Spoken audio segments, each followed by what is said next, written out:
Très heureuse de vous savoir nombreux, aimables téléspectateurs, chers serviteurs des dieux. Oh, gloire au Seigneur. Je suis dans la joie de vous retrouver ce soir. Nous, c'est la communauté Arche Source de Vie, Tchem Tchem Yamaï, parce que ici, c'est Jésus.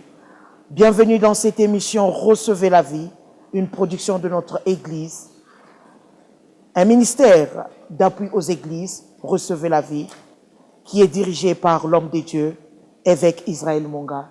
Papa, shalom. Shalom, maman. Comment vous allez, papa? Non, je vais à merveille. Le Seigneur Recevez la vie à Goma, oui. Recevez la vie partout dans le monde. Partout. Votre lecture sur ça. Oui. Comment vous trouvez cela? Maman, si je suis surpris que Recevez la vie édifie beaucoup de personnes Amen. au travers le monde. Amen. Et beaucoup nous suivent à partir du Congo-Brazzaville, beaucoup au Gabon, beaucoup aussi Côte d'Ivoire. Yeah. Et je crois que Recevez la vie parle des réalités présentes. Oui. De ce que les gens vivent quotidiennement. Ça signifie que nous ramenons l'évangile à rencontrer le besoin du peuple. Très bien. Et je crois que c'est l'évangile que le peuple a besoin. Amen.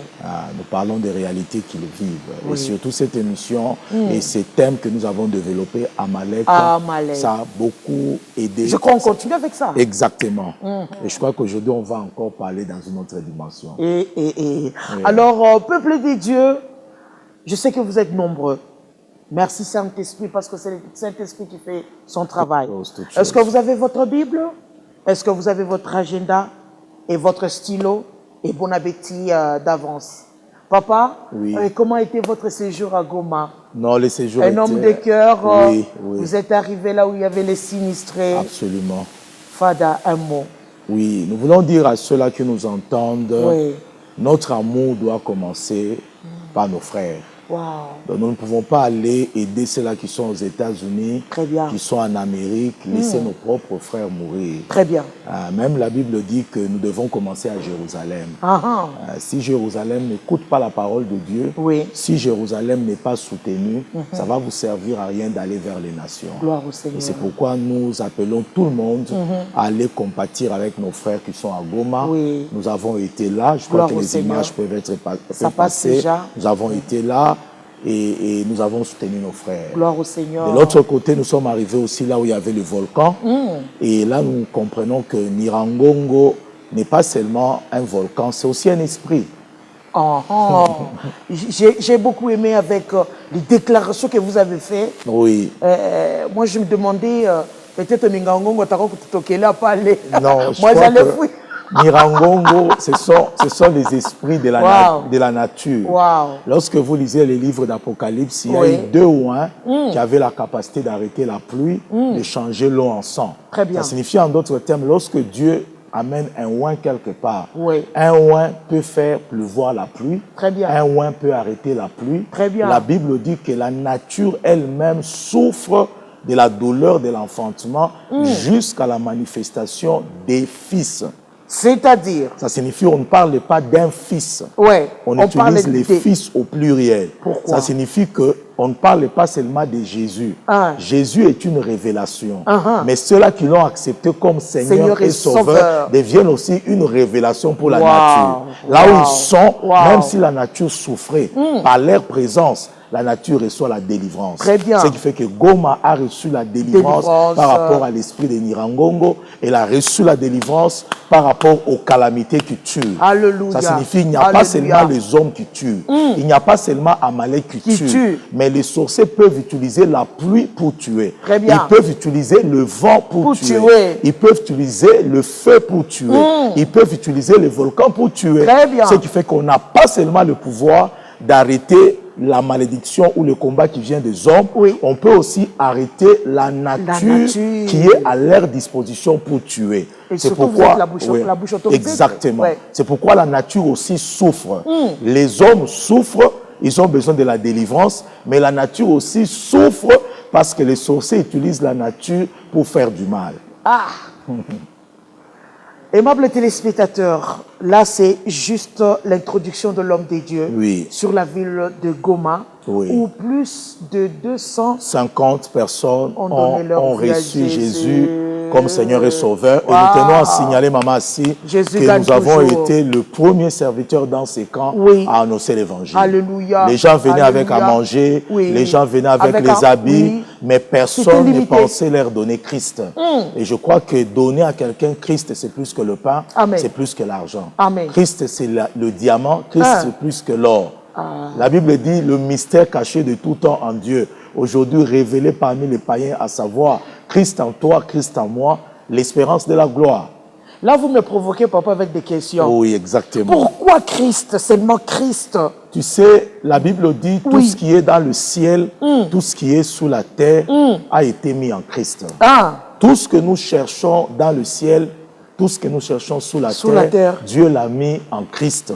Et il a mis ses projets en exécution lorsque son Fils est venu. Ce qui fait que tout celui qui reçoit Christ a la possibilité d'attirer l'argent. Tout celui qui reçoit Christ a la possibilité d'attirer une maison. Christ devient comme l'aimant de ta vie, qui attire tout ce que tu as besoin. Alors que celui qui n'a pas Christ, il n'a pas l'aimant. Il doit aller vers les choses. Mais celui qui a Christ, les choses viennent vers lui. Il y a comme une puissance d'attraction. Donc voilà en quelque sorte ce que je peux dire. C'est pour cela qu'on recevait la vie, c'est 100% Christ. Exactement. Exactement. Aimables téléspectateurs, nous continuons toujours avec ces beaux termes. Amalek. Amalek, oui. Le combat d'Amalek. Oui. Évêque, je crois que vous avez eu à introduire beaucoup. Aujourd'hui, je crois que nous sommes à la 5e émission sur Amalek. Amalek, oui. Ouais. Alors, un petit rappel par rapport à vos interventions de l'autre fois. Oui. Amalek, on parle d'Amalek. Amalek, Amalek awuti wapi. La Bible atika kotanga ngote. Amalek c'est qui? D'où vient Amalek? Les gens, peut-être vous avez créé Amalek. Alors, je vous laisse le temps pour le rappel. Merci, maman. Si c'est là que nous suivons, soyez bénis. Amen. De partout là où vous êtes. C'est une journée de délivrance pour vous. Alléluia. Le Seigneur parle et agit au travers de la parole. Amen. La Bible dit, il est envoyé sa parole et sa parole est guérie. Amen. Maman, si je suis convaincu qu'il y a quelqu'un qui sera libéré dans un domaine de sa vie. Amen. Je suis sûr qu'il y a quelqu'un qui sera restauré dans un domaine de sa vie. Amen. C'est pourquoi ceux-là qui nous suivent, dites Amen très fort. Amen. Nous allons lire la parole de Dieu dans les livres de Nombre 24 pour comprendre qui est Amalek. Ceux-là qui nous suivent dans Nombre 24, verset 20, nous allons lire la parole de Dieu. La Bible dit, Balaam vit Amalek. Souligne Amalek. Très bien. Il prononça son oracle et il dit, Amalek est le premier des nations, mais un jour, il sera détruit. Amalek est le premier des nations. Un jour, il sera détruit. Pourquoi premier? La première émission, nous avons démontré que le mot premier vient de la langue hébraïque qui signifie Réchit. Et le mot Réchit signifie le premier, 2, le prémisse, 3, la tête. Ça signifie, Balaam était en train de dire, parmi tes ennemis, dans les nations, parmi toutes les nations qui doivent te combattre, ou que toi tu dois conquérir, la tête de toutes ces nations-là, c'est Amalek. Ça signifie que si les nations que tu dois conquérir, c'est un serpent, les corps, ce sont les Philistins, les Jébusiens, les Hersiens, mais la tête, c'est Amalek. Ça signifie que pendant que tu quittes l'Égypte, tu commences à aller vers ta destinée. C'est lui qui met sa tête là, du serpent, pour te combattre, c'est Amalek. Les Philistins que tu iras conquérir, c'est la queue. Ça signifie en d'autres termes, si tu n'arrives pas à vaincre Amalek, tu ne pourras pas avoir le contrôle sur les nations. Donc là, Amalek, c'est celui qui dirige le corps. Exactement. C'est le number one de tes ennemis. C'est la tête de ceux-là qui te combattent. C'est celui qui dit, moi je le combats, je me cache, vous montrez-vous. Donc Amalek a toujours l'habitude de se cacher. Exactement. Amalek est celui qui te combat, tu ne le vois pas. C'est comme si c'est celui qui cache la tête et les autres te combattent. Et c'est pourquoi vaincre Amalek, c'est vaincre la cause. Est-ce que vous pouvez illustrer par un exemple? Je peux donner ça un exemple très facile. Oui, papa. Et là, j'aimerais d'abord, avant de donner l'exemple, de donner un principe. Oui. Pourquoi Amalek est la tête? Pourquoi? Pourquoi il est la tête des nations? Pourquoi? L'objectif de la nation d'Israël, c'était d'aller conquérir la terre promise. Et c'est là qu'il devait aller faire la conquête. Mais il ne pouvait pas conquérir la terre promise s'il n'avait pas le pouvoir sur Amalek. C'est pourquoi Amalek n'est pas à négliger. Parce que si Amalek tombe, tu as la garantie d'aller prendre le pays où coule le lait et le miel. Alléluia. Ce qui fait que si tu perds devant Amalek, tu ne pourras pas entrer dans ta destinée. Ce qui fait que renverser Amalek, c'est une garantie de posséder ta destinée. Très bien. Dans notre thème, maman assis, comment tu seras sûr que tu auras Cana? Comment tu seras sûr que tu auras ces pays où coule le miel? Comment tu seras sûr que tu vas entrer dans ta destinée lorsque tu as renversé les Amalek de ta vie? Donc Amalek, quelque part, il est puissant. Il est puissant parce qu'il est la tête. De la même manière, Jésus est la tête de l'Église. Amalek est la tête de l'ennemi. Au fait, Amalek, c'est Satan lui-même. Très bien, très bien, très bien. Et c'est pourquoi je donne le principe. Ceux-là qui nous suivent, soyez bénis. Amen. Le principe est simple. C'est lui qui n'arrive pas à vaincre le combat d'Amalek. Il ne pourra pas vaincre le combat de la vie. Mais la manière dont vous expliquez comment cet homme-là, si c'est la tête là, la personne là fonctionne. Mais elle fonctionne, la personne là fonctionne mal. Parce qu'elle fonctionne dedans, pas dehors. Exactement. C'est pourquoi j'ai expliqué, maman, le combat d'Amalek, c'est le combat du dedans. Tu ne peux pas vaincre le combat du dehors si tu n'arrives pas à vaincre le combat du dedans. Tu ne peux pas vaincre le combat de la vie si tu n'arrives pas à vaincre le combat d'Amalek. Ça signifie que toutes les personnes qui n'ont pas su vaincre le combat de la vie sont des personnes qui n'ont pas pris soin de vaincre le combat de leur famille. Et c'est pourquoi Amalek égale famille. Exactement, parce que Amalek est sorti de Saül. Jacob, qui allait vers sa destinée, est sorti. C'est une bonne Bible. Exactement. Israël est sorti de Jacob. C'est comme si il y a eu deux frères qui ont même père, même mère. Le père c'est Isaac, la mère c'est Rebecca. Il y a eu des jumeaux. L'autre c'est Esaü, l'autre c'est Jacob. Maintenant de Esaü est sorti Amalek, de Jacob est sorti Israël. Très bien. Maintenant pendant que Israël allait vers sa destinée, son propre frère, qui est comme son cousin, son sang, est venu lui dire tu n'iras pas. Il ne l'a pas attaqué de devant, il est attaqué de derrière parce qu'il est à l'intérieur des familles. Et c'est pourquoi la première certitude que tu peux avoir le contrôle sur la terre promise, tu peux posséder la terre promise, c'est de te rassurer si tu avais renversé Amalek dans ton parcours. Jésus. Et c'est pourquoi je suis venu dire aux gens, ne négligez pas le combat des familles. Lorsque tu rêves le mort, les gens de ta famille qui sont déjà morts, en train de te combattre, tu rêves, tu es en train de manger avec le mort.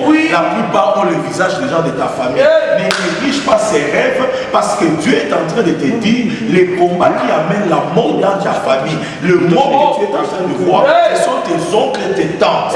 Ce n'est pas que telle tante était un sorcier, mais il te montre que l'image que les combats qui t'empêchent d'avoir le travail, d'avoir le mariage, ce sont les esprits de mort de ta famille que tu es en train de voir. C'est ça Amalek. Amalek, c'est le combat du dedans. Je suis venu dire aux gens, soyez réveillés. Réveillez-vous par rapport au combat du dedans. Si vous n'avez pas la victoire sur Amalek, la terre promise est fermée. Et si je comprends très bien, avec cette situation d'Amalek, donc vous ne voulez pas diviser les familles? Non. Je ne suis pas venu diviser les familles, mais je voulais montrer la technologie spirituelle que l'ennemi utilise. Pour que Dieu sauve, il a besoin de la famille. Si tu crois au Seigneur, toi et ta famille, vous serez sauvés. Mais de l'autre côté, si tu crois à Satan, toi et ta famille, vous allez vous perdre. Alors lorsque moi je t'explique que s'il y a quelqu'un dans ta famille qui a cru à Satan, fais attention, je ne suis pas venu te diviser. Je suis venu te montrer seulement qu'il a ouvert une porte de perdition pour toute la famille. Cette personne-là, tu dois l'affronter sur le plan spirituel pour que cette personne-là donne sa vie à Dieu, pour qu'il n'y ait pas de porte là où Satan va passer pour prendre. Très bien. Parce que dans mon sous-oiseau, le papa, le combat, la famille, a vu ma chaîne, exactement, c'est ce que je refuse. C'est là que nous sommes, soyez bénis. Pendant que je parle, il y a l'onction de Dieu qui est en train d'ouvrir vos yeux pour voir. Vous ne pouvez pas aller loin si vous ne découvrez pas les combats, les choses se sont passées dans vos familles. Très bien. Ça compte beaucoup. Très bien. Dans une famille là où papa a été idolâtre, maman a touché au fétiche, tel oncle est entré dans l'occultisme. Cette famille, c'est une famille, si vous ne les encadrez pas très bien, ils auront une vie chrétienne en dents de scie. Aujourd'hui, ils prient, aujourd'hui, ils sont dans la joie le matin, le soir, ils sont dans le pleur. Pourquoi? Parce que quelque part, quelqu'un a touché à ce qui a été voué par interdit. Regarde Josué, il a eu la victoire sur Jéricho, mais une petite ville comme Haï, il n'a pas pu le posséder parce que quelqu'un dans la famille de Dieu avait touché aux choses vouées par interdit. En d'autres termes, une seule personne qui a ouvert la porte à Satan peut amener les troubles dans toute la famille. Parce que vous parlez des troubles. Oui. Donc, même un père de famille peut amener les troubles. Mais maman, si j'ai vu un jeune garçon, lorsque nous étions jeunes dans le ministère, on dormait à l'église. On nous amenait les malades, les possédés. On faisait de l'église comme un hôpital. Très bien. Vous dormez comme ça, il y a quelqu'un, on a amené, il a fait 3 jours, il ne se réveillait pas. On amène quelqu'un d'autre dans sa famille, on l'avait déjà sacrifié pour avoir de l'argent. Alors, l'église est devenue comme l'hôpital. Alors, on a commencé à faire des délivrances. On avait un cas d'un garçon, dans le jour qui venait, il avait pris le couteau. Il a empoignardé sa propre sœur. Le sang a commencé à sortir. Et le garçon a été amené, il a été amené au parquet. C'est une histoire réelle qui s'est passée à Lubumbashi. Mais lorsqu'on a arrêté ce garçon-là était passé dans nos mains à l'église. Il était dans la sorcellerie depuis sa naissance. Et ce garçon-là a fait à sa mère dans la sorcellerie 9 enfants. Donc il a marié sa mère et il a fait à sa mère 9 enfants dans la sorcellerie. Il a pris toutes ses sœurs qui étaient à l'université et il a fait de ces sœurs-là ses femmes de nuit. Et ces sœurs-là, trop jeunes, elles avaient des myomes et n'arrivaient pas à réussir. Il est allé dans le travail de sa mère. Sa mère était une couturière. Il a pris les pièces de sa machine et sa mère ne pouvait plus travailler. Un petit garçon qui n'est même pas l'aîné, qui est au moins le 5e de la famille, dans le main de Satan, il a fait de sa mère chrétienne sa femme de nuit. Il a fait de ses sœurs ses femmes de nuit. C'est horrible. Il a détruit le travail de sa mère. Il a tué son père. Ils sont restés sans père. Un seul qui a donné sa vie à Satan, ravage la famille. À combien plus forte raison, un seul chrétien qui l'accepte comme Seigneur et Sauveur ne peut pas révolutionner la famille. Je suis venu dire aux gens, je ne suis pas venu vous séparer, je suis venu vous réveiller pour que vous ameniez une révolution spirituelle. Autant ils ont détruit, autant vous êtes capable de rebâtir avec Jésus. La Bible déclare, le sien rebâtiront sur les anciennes ruines. On l'appellera réparateur de brèches parce qu'il est celui qui restaure. Je présente un Jésus qui répare. Les familles détruites par la sorcellerie, les familles détruites par l'occultisme, les familles détruites par le fétichisme. Et je suis venu vous dire, un seul qui se tient à la brèche est capable de réparer les dégâts. C'est ça ma prédication. Réveillez-vous. Réveillez-vous. Amen. Réveillez-vous. Ce n'est pas la division. Amen. Ce n'est pas la division, maman. Wow. On ne peut pas nier que Dieu utilise les gens dans la famille. On ne peut pas nier que Satan aussi peut utiliser. Maintenant, dans les cas où Satan peut utiliser, qui va vous expliquer ça? Si on peut vous expliquer que lorsque Dieu utilise, crois au Seigneur Jésus, tu seras sauvé, toi et ta famille. Maintenant, la famille sera sauvée. Pourquoi? Ça signifie qu'avant que toi tu acceptes Jésus, la famille était dans le chaos. Il fallait que toi tu donnes ta foi à Jésus pour sauver cette famille-là. On accepte que nous enseignons, accepte Jésus, mais on ne va pas refuser qu'on enseigne comment la famille a été perdue. La famille a été perdue parce que Amalek est dans la famille. C'est aussi l'évangile. C'est aussi l'évangile. C'est aussi l'évangile. Exactement. Parce qu'on a fait fondre miso. Exactement. Exactement. Il est tout autour de vous. Exactement.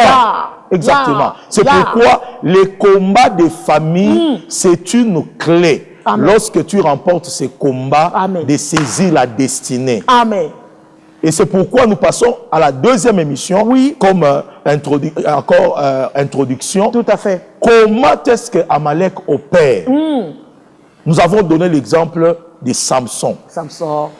Samson était un libérateur potentiel. Oui. Et son nom en hébreu signifie petit soleil. Et ça signifie Samson, c'est le reflet du grand soleil, qui est le soleil de la justice. C'est encore dans quel livre? Dans le livre de Jude. Très bien. Ça signifie encore en d'autres termes, Samson, c'est le type de Christ. Encore, Jésus, c'est le corps de Christ dont il est la tête. Samson avait le 7 tresses. Ça signifie en lui étaient présentées les 7 églises d'Apocalypse. De la même manière, entre les mains de Christ, il y avait 7 étoiles et les 7 étoiles représentaient les anges qui devaient diriger les 7 églises. Ça signifie l'autorité des 7 églises d'Apocalypse, Éphèse, Sardes, et Pergame, Thyatire, Laodicée, et Philadelphie, toutes les 7 églises étaient dans le main de Christ. Et maintenant, la main de Christ devient comme la tête de Samson. Ça signifie la main de Christ devient comme la tête de Samson, là où il y a 7 tresses. Ça signifie que Samson, c'est le type de Christ qui porte les 7 églises. C'est comme si les 7 églises, c'est la plénitude de la puissance de Dieu pour libérer une nation. Ce qui fait que Samson est venu comme un petit soleil. En lui, il y avait la plénitude pour délivrer la nation d'Israël. Ce qui fait que l'image de Samson, c'est l'image d'un enfant de Dieu qui a la plénitude de l'esprit en lui pour avoir la mission de libérer sa famille, de libérer son pays, de libérer sa nation. Samson, c'est un apôtre. Samson, c'est un prophète. Samson, c'est un frère qui a cru dans une famille là où il y a la sorcellerie. Et Dieu met à sa disposition la plénitude de l'onction pour libérer, pour déchirer les lions de sa famille. Les lions qui dévorent les mariages, les lions qui dévorent le travail. Et toi, tu es appelé au travers ces mystères-là à déchirer les lions. Il y a des frères qui doivent déchirer les lions. Il y a des frères qui doivent déchirer les lions. Et lorsque vous parlez de quel lion? Lion à Bobotobo, ou bien lion? Les lions de la tribu de Juda. Ils doivent déchirer les lions qui est l'image du diable. Les lions rougissants, cherchant qui dévorer. Ils dévorent vos mariages. Ils dévorent vos destinées. Vous devenez malheureux pendant que Dieu vous voit béni. Vous devenez sentinelle pendant que Dieu vous voit ministre. Vous devenez illettré pendant que Dieu vous voit étudier. Vous devenez va-ni-pied alors que Dieu vous voit des ministres. Je suis venu dire à quelqu'un, c'est possible. C'est possible. Il n'y a rien d'être impossible à Dieu. Même aujourd'hui, si tu crois, il est écrit, je vous restaurerai les années que les sauterelles ont dévorées. C'est important. Je l'ai toujours dit. Je l'ai expliqué dans ma prédication. J'ai dit que lorsque Jésus est apparu à la montagne de la transfiguration, il a fait physiquement. Il y a eu 2 mystères. Le premier, c'était Moïse. Le deuxième, qui? C'était Élie. Or, Élie est celui qui est l'image de celui qui mange les sauterelles. Et Moïse est l'image de celui qui dévore les serpents. Ça signifie que, en d'autres termes, le serpent, c'est la sorcellerie qui dévorait vos mariages. Lorsqu'il y a un oin qui s'élève à gauche, il peut dévorer le serpent. Un autre qui s'élève à droite, il peut manger les sauterelles. Car il est écrit, je vous restaurerai les années qu'ont dévoré les sauterelles, les gélecs et les gazans. Ça signifie que Dieu veut faire de vous de Moïse.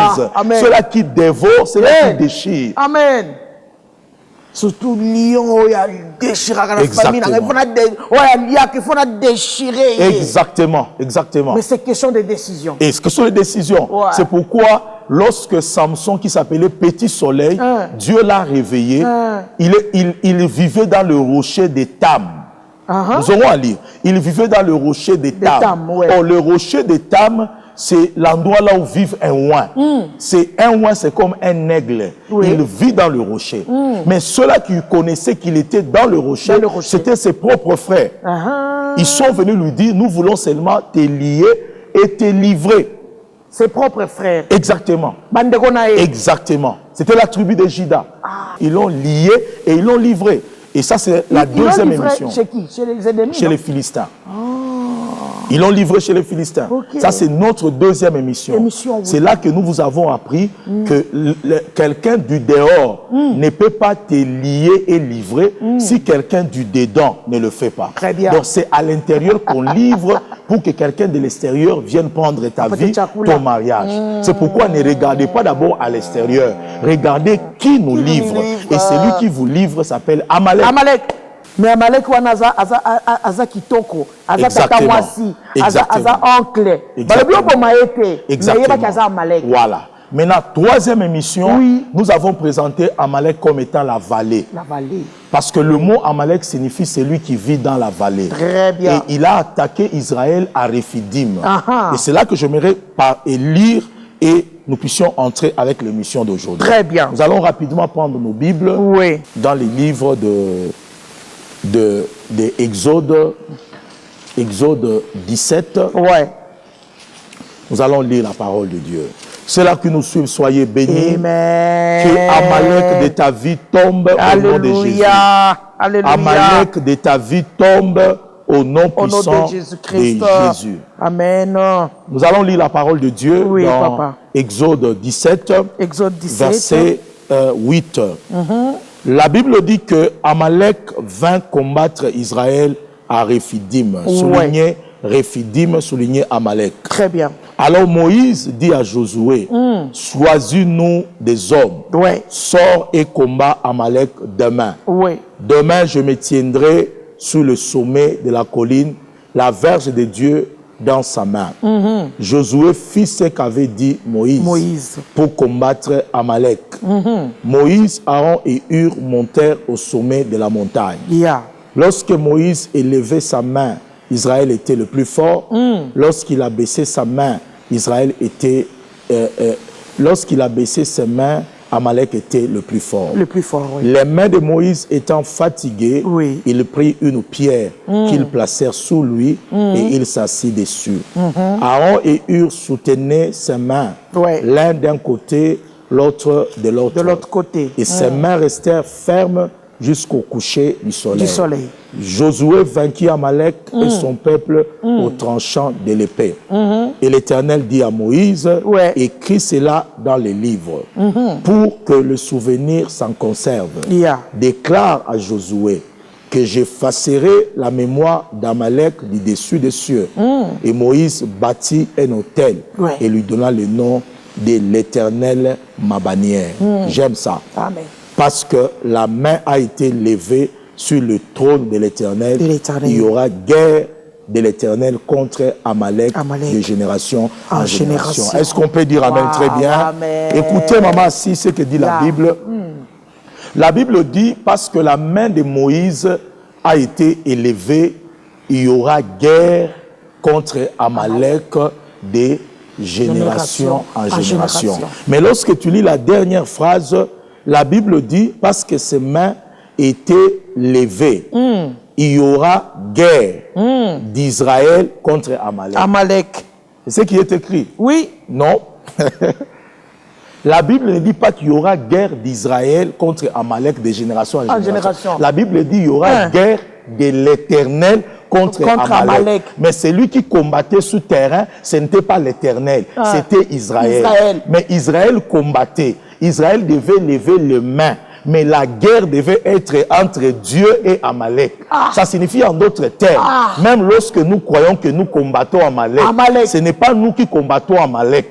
Nous levons nos mains pour permettre à Dieu de combattre. Mais pourquoi lever les mains et laisser Parce la que place à lever les mains, dans le main il y a quoi? Dans le main il y a le bâton. Le bâton, c'est quoi? Le bâton, c'est l'autorité. La main, c'est quoi? C'est la foi. La foi saisit l'autorité de Dieu et lève l'autorité de Dieu pour permettre à Dieu de venir écraser Amalek. C'est pourquoi on combat Amalek au travers la foi.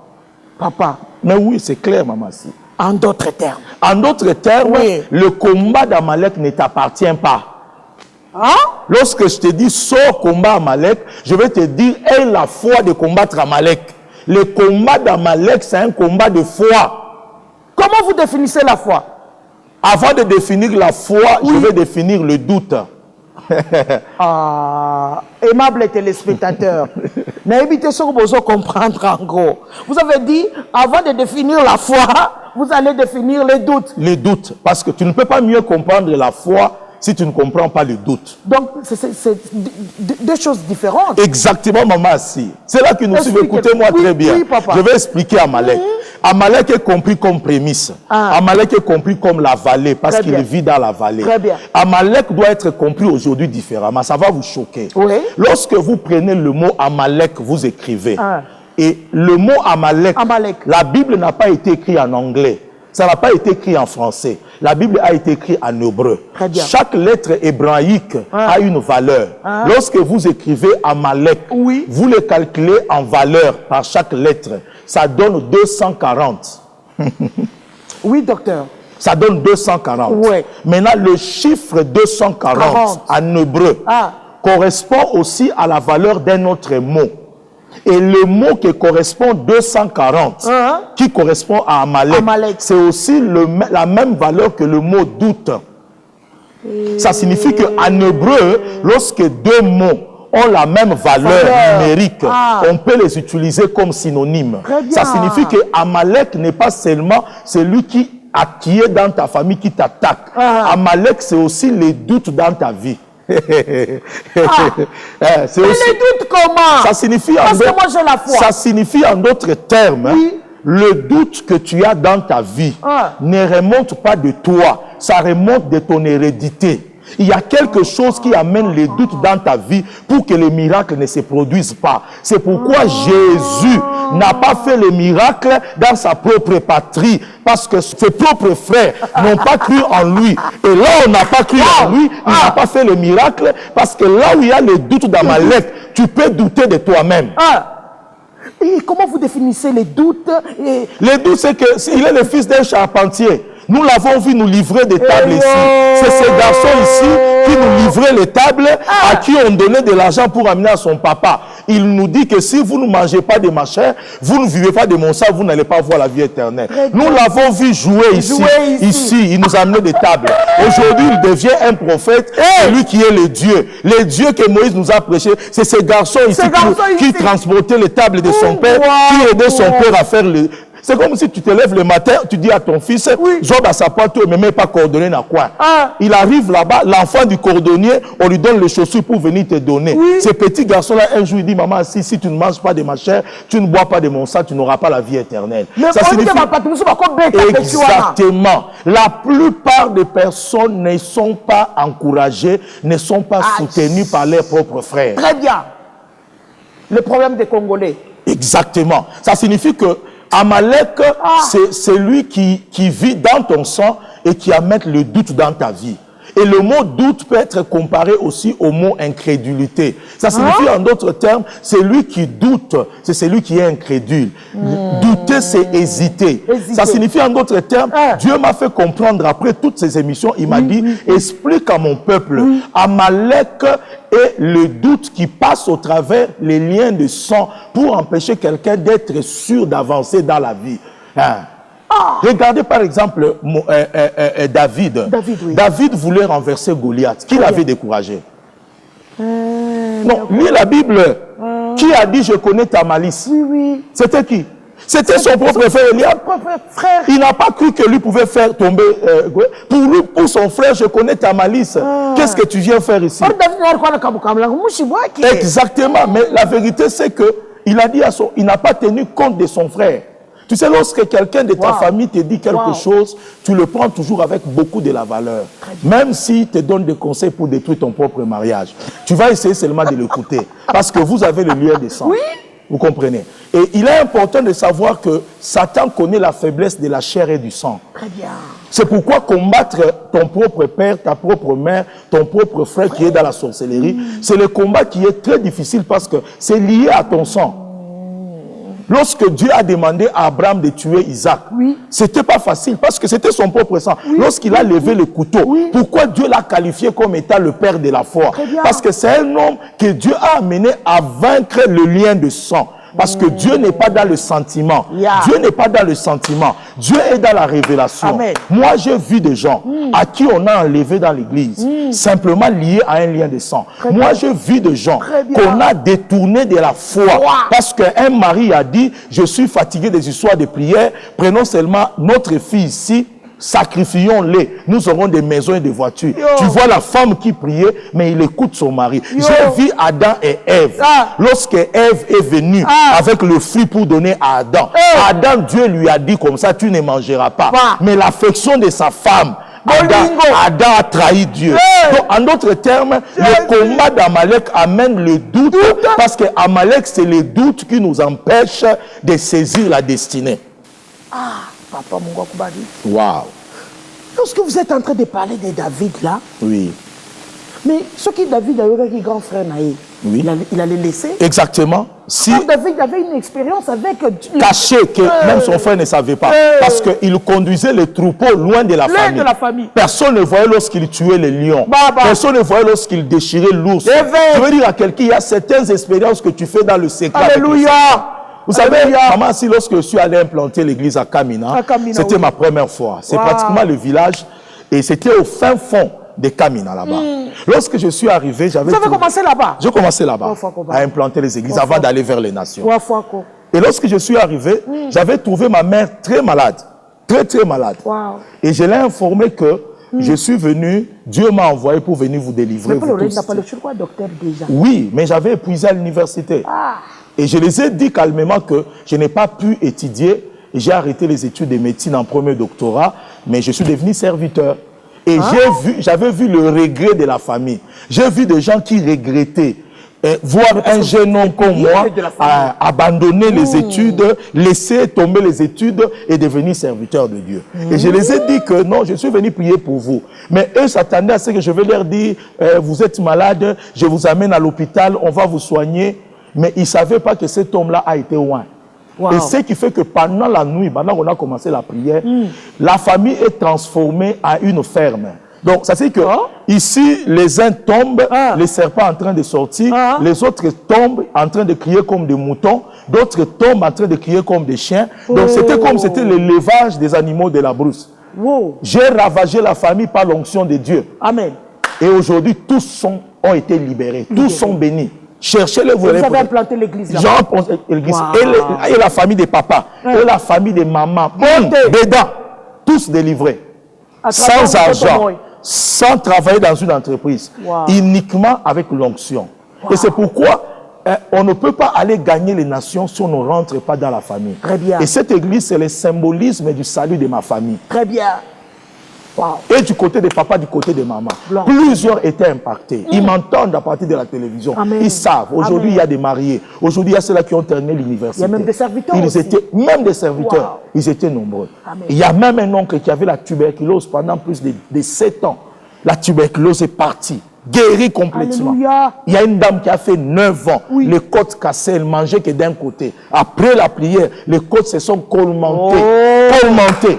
Elle a été guérie après 11 ans, elle a mangé le foufou, elle a dormi normalement bien. Mais pas là où ça va ma somme. J'ai laissé les études. Et je suis allé là-bas, loin par l'Éternel.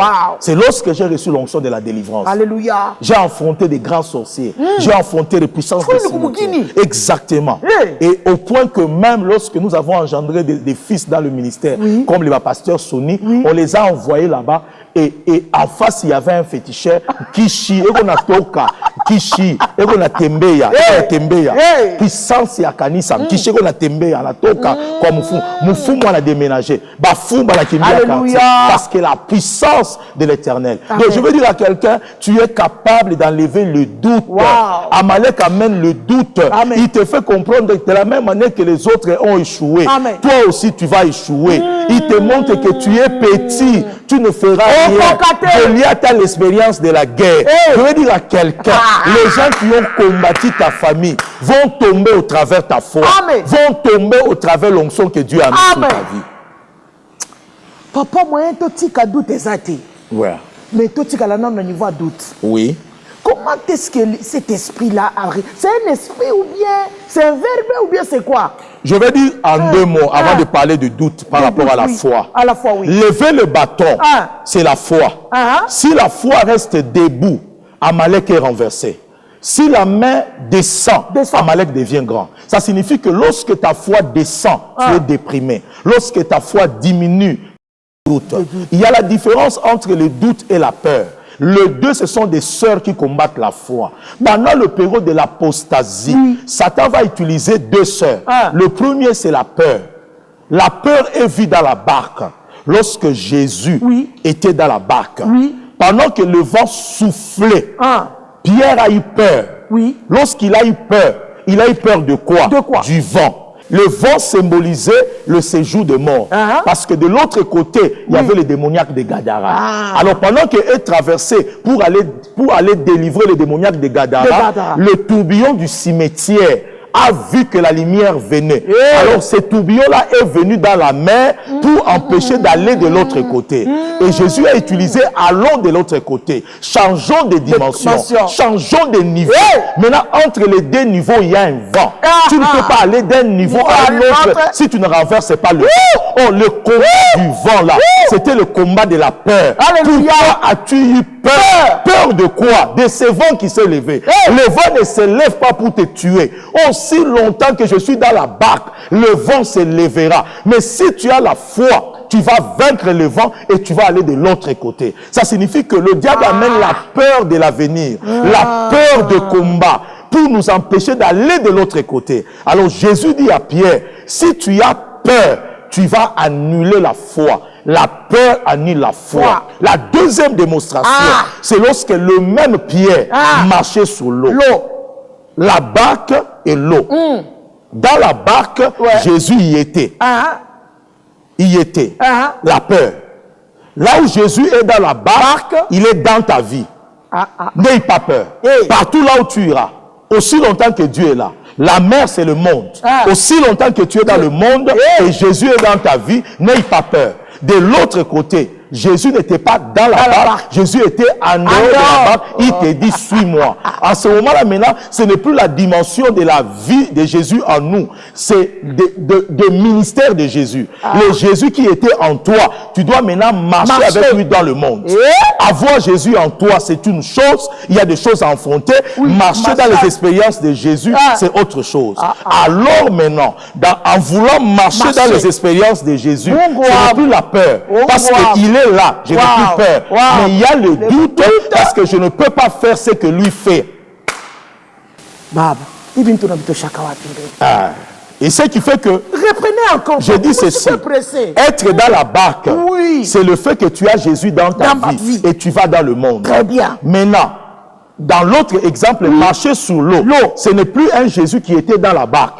Il était déjà dans la barque. Maintenant, il sort de la barque pour dire ce que moi je fais. Tu peux le faire. Si j'ai guéri les malades, tu peux le faire. Si j'ai résisté un mort, tu peux le faire. Si j'ai été quelqu'un capable de payer l'impôt, tu peux le faire. Et ça signifie en d'autres termes, c'est dans les expériences qu'on peut faire avec Jésus. Là, il n'y a plus la peur. Là, il y a le doute. Si mon père a délivré les gens, moi aussi je peux le faire. Exactement. Ce qui fait que je termine par là en disant, la peur détruit la foi. Les doutes diminuent la foi. Papa, on fait signe de l'autre côté. Oui. Mais on n'a pas encore fini. Exactement. Avec cette histoire de doute et de peur. Exactement. C'est pourquoi la peur, c'est Goliath, le Philistin, et les doutes, c'est Amalek. Goliath a fait peur. David a vaincu la peur, Goliath est tombé. Mais de l'autre côté, Amalek crée le doute. Tu vis avec Amalek déjà. Il est ton frère. Il est ton frère. Lui ne peut pas te faire peur. Parce que c'est ton frère. Goliath n'est pas ton frère. Tu ne le connais même pas. Ton frère, tu le connais. Et lui utilise cette relation pour créer le doute. Jésus est déjà avec toi. Maintenant, pour marcher avec lui, tu es habitué à lui. Et c'est comme ça que tu commences à douter. C'est pour cela que David a battu Goliath à la tête. À la tête. Parce que la tête, c'est l'image du premier, du prémisse. Donc, ça signifie en d'autres termes, je suis venu dire à ceux-là qui m'entendent, Amalek, c'est le doute. La même valeur que Amalek, c'est la même valeur que doute. Si vous prenez Amalek 240, doute aussi 240. Ça signifie que Amalek, c'est celui qui amène la peur. Or, le doute diminue la foi, la peur combat la foi. Ce que tu doutes, c'est ce qui va t'arriver. Ce que tu crains, c'est ce qui va t'atteindre. Tu as peur de sorciers, ils vont te tuer. Tu as peur de mourir, tu vas mourir. C'est pourquoi la foi, c'est le fait de laisser le bâton élevé. Parce que lorsque le bâton est élevé, il n'y a plus de doute, Amalek tombe. Et je vais dire à quelqu'un qui m'entend, ne doute pas que Dieu t'a appelé à réussir.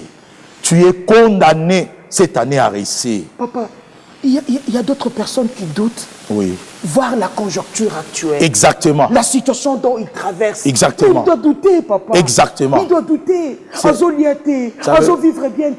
Maman, si, je vais dire quelque chose. Oui. Tu sais, lorsque Jean-Baptiste a été arrêté en prison, il a demandé d'aller demander à Jésus s'il était le Messie. Oui. C'est lui qui était venu. Vous savez comment Jésus l'a répondu? Il n'a pas dit que je suis le Messie, parce que c'est lui qui a baptisé Jésus.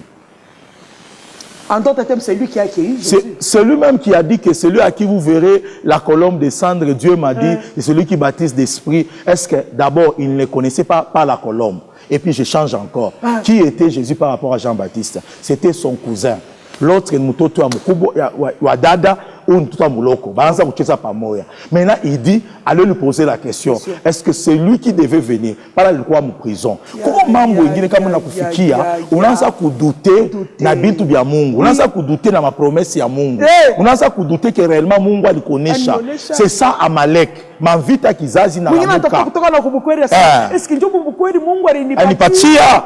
Et c'est pourquoi Amalek, c'est le doute. Le doute qui vient au travers le sang. Le doute qui vient au travers le combat de famille. Comme en vita kizazi na pita, tu vas douter même de ton ministère.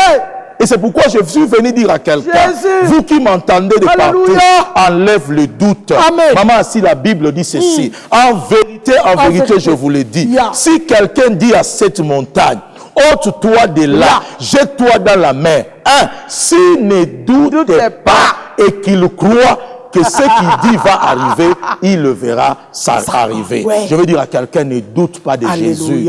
Il reste ton Père. Il reste celui qui t'a appelé. Enlève le souci. C'est lui qui a commencé cette œuvre. Il va le rendre parfait. Amen. Il dormait dans la barque, mais il était dans la barque. Il était sur les eaux pendant que Pierre marchait. Et pendant qu'il s'enfonçait, il a saisi par la main. Il a dit, lève-toi. Là où tu es fatigué, là où tu es déprimé, là où tu as des problèmes, Jésus te tient à la main. Amen. Il te dit, lève-toi. Continue à marcher sur les eaux. Alléluia. Ta vie est surnaturelle. Amen. Ta vie est surnaturelle. Amen. Dans le nom puissant de Jésus. Père, tous ceux-là qui nous suivent, ceux-là qui sont dans la salle, ceux-là qui sont venus, Seigneur, j'ai pris maintenant les doutes par rapport à leur vie, les doutes par rapport à ce qu'ils vivent, les doutes par rapport à ces moments de maladie, qui ne doute pas de ta promesse. Il est écrit, quelqu'un a chanté aussi quelque part, je n'ai jamais dit que tu couleras. Je n'ai jamais dit que tu couleras. Je n'ai jamais dit que tu couleras. Mon frère, tu ne vas pas couler devant ces problèmes. Tu ne vas pas couler devant ces combats. Cette tempête ne va pas t'arrêter. Dans le nom de Jésus, que Dieu relève ta foi. Qu'il relève ta foi. Qu'il relève ta foi. Qu'il te soutienne dans le combat de ta vie. Au même moment, je déclare que ce vent-là, silence. Que voilà, silence dans ta vie. Continue à marcher, mon frère. Amen. Continue à marcher, ma soeur. Amen. Ta vie soit bénie. Alléluia. Sois guérie de la maladie. Alléluia. Sois guérie de cette maladie. Sois guérie de Covid. Sois guérie des oppressions. Sois libéré au nom de Jésus. Il est renvoyé sa parole et sa parole les guérit. Amen. Dans le combat des familles, dans le combat des réclamations, dans le combat des liens des familles, dans le combat des oppressions. Sois libéré au nom de Jésus. Sois libéré au nom de Jésus. Père, je leur déclare restauré, libéré au nom de Jésus de Nazareth. Et nous disons Amen. Wow. On acclame le Seigneur. Wow. Acclame le Seigneur. Merci. Jésus est bon. Merci Saint-Esprit de Dieu. Merci, évêque. Merci Saint-Esprit de Dieu. Amen. Wow. Quelle profondeur, aimable téléspectateur. Amen. Quelle puissance dans la parole de Dieu. Merci Jésus. Nous étions tous bénis, et moi, et vous. Merci Jésus. Vous avez vu comment le Seigneur est bon. Merci Enlève la peur, Merci, Jésus. Les doutes, Tikango.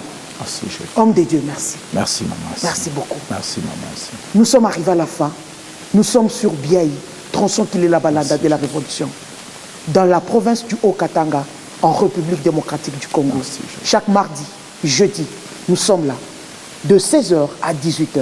Et dimanche, nous avons nos 2 cultes. Le premier culte commence à 8h. Et le deuxième culte commence à 10h. Peuple de Dieu, appelez l'homme de Dieu. Les numéros sont affichés au bas de votre écran. Il est disponible. Et chaque mercredi à 11h, l'homme de Dieu reçoit. Il est là pour l'œuvre de Dieu. Récemment, il était à Goma. Il est là partout et il va toujours annoncer la bonne nouvelle de Jésus. Amalek est déjà tombé. C'est Jésus qui règne. Merci, homme de Dieu. Merci, maman. Merci.